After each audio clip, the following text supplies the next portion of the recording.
Assalamualaikum warahmatullahi wabarakatuh.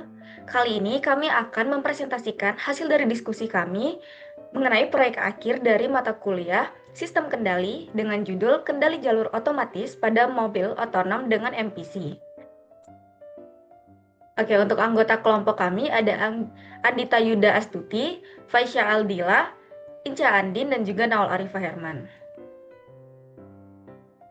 Untuk deskripsi proyek ini mengkaji penerapan metode kendali modern berbasis model state space, yaitu model predictive control atau MPC, untuk mengendalikan pergerakan mobil otonom agar dapat mengikuti jalur secara otomatis dan presisi. Sistem kendaraan dimodelkan menggunakan kinematic bicycle model yang menggambarkan hubungan antara sudut kemudi, posisi lateral, dan arah gerak kendaraan.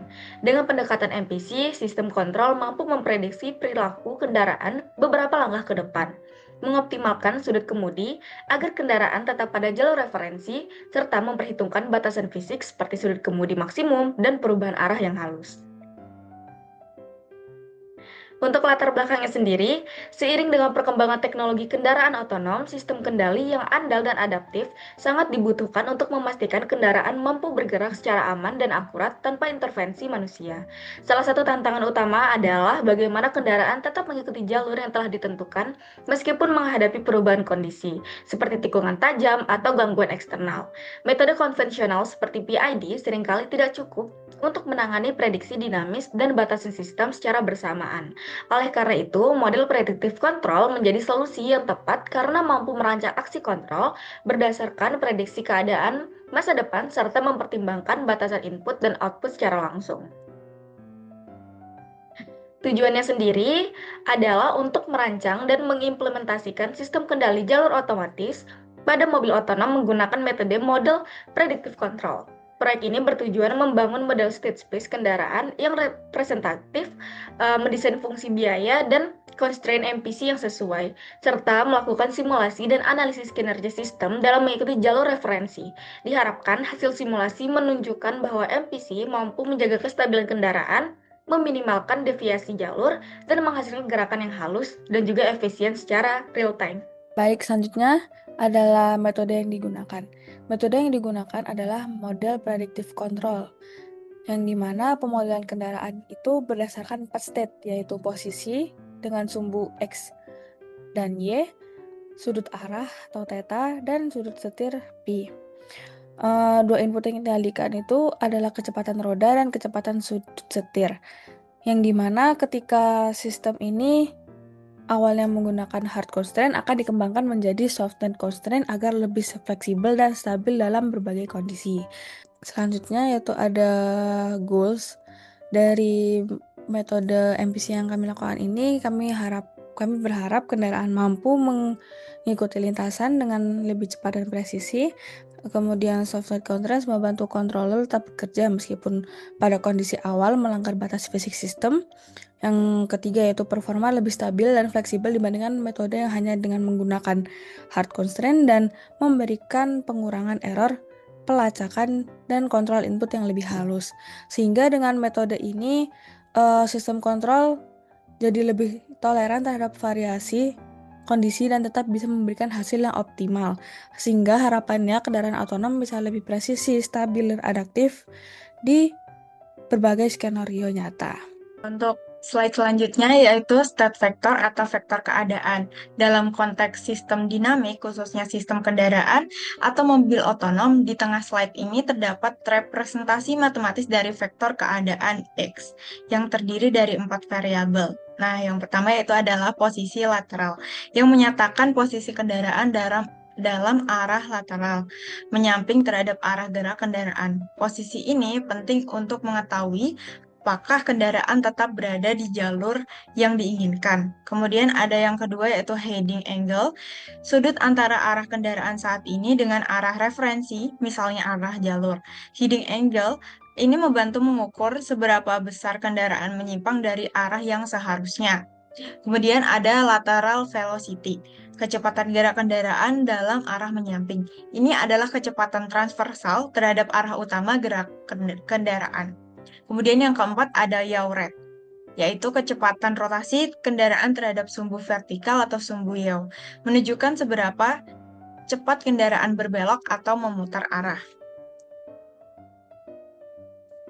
Kemudian yaitu ada persamaan state space. Persamaan ini merujuk pada bentuk matematis dari sistem dinamis dalam representasi ruang keadaan yang umum digunakan untuk analisis dan perancangan sistem kontrol. Dengan persamaan utama yaitu X dot sama dengan AX plus BU, di mana X dot adalah turunan dari state vector X terhadap waktu, yaitu perubahan keadaan sistem, misalnya kecepatan perubahan posisi, sudut, dan lain-lain. Kemudian A adalah matriks sistem menggambarkan dinamika internal dari sistem tanpa input. Kemudian B, matriks input yang menggambarkan pengaruh input terhadap perubahan sistem. Ya, kemudian ada U adalah input sistem, dalam konteks ini berupa delta, yaitu sudut kemudi roda depan. Dan delta sendiri adalah sudut kemudi depan sebagai input sistem. Input ini bisa dikendalikan secara langsung oleh pengemudi atau sistem kontrol otomatis, berfungsi untuk mengatur arah kendaraan dengan membelokkan roda depan.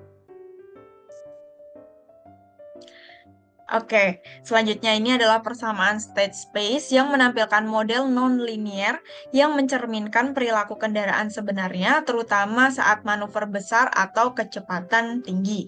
Ciri-cirinya lebih realistik, kompleks, dan perlu metode numerik, dan cocok untuk kecepatan tinggi dan manuver ekstrim.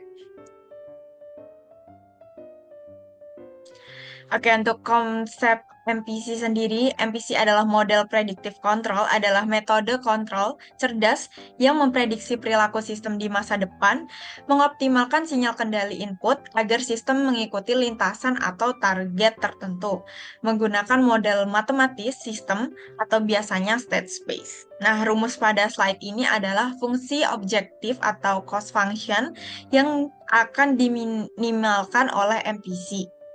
Fungsi cost ini adalah jantung dari metode MPC. Dengan menyusun fungsi ini, kita bisa mengarahkan sistem untuk bertindak efisien, stabil, dan sesuai target dalam waktu nyata, berdasarkan prediksi masa depan.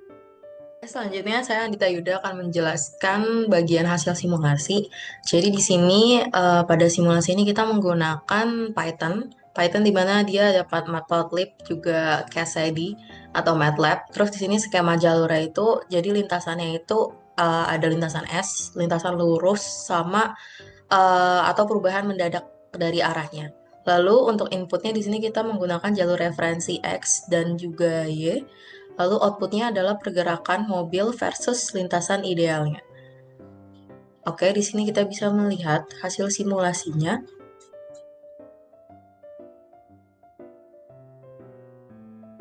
Kemudian untuk analisis dari hasil simulasinya yaitu yang pertama untuk posisi aktual versus jalur referensi.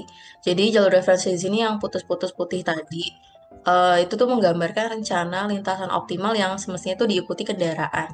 Terus yang kedua itu ada jejak posisi aktual yang tadinya tuh berupa overlay titik-titik berwarna ungu atau merah serta garis berwarna dengan pergeseran ringan, menunjukkan kendaraan yang pada dasarnya mengikuti jalur dengan deviasi lateral yang sangat kecil.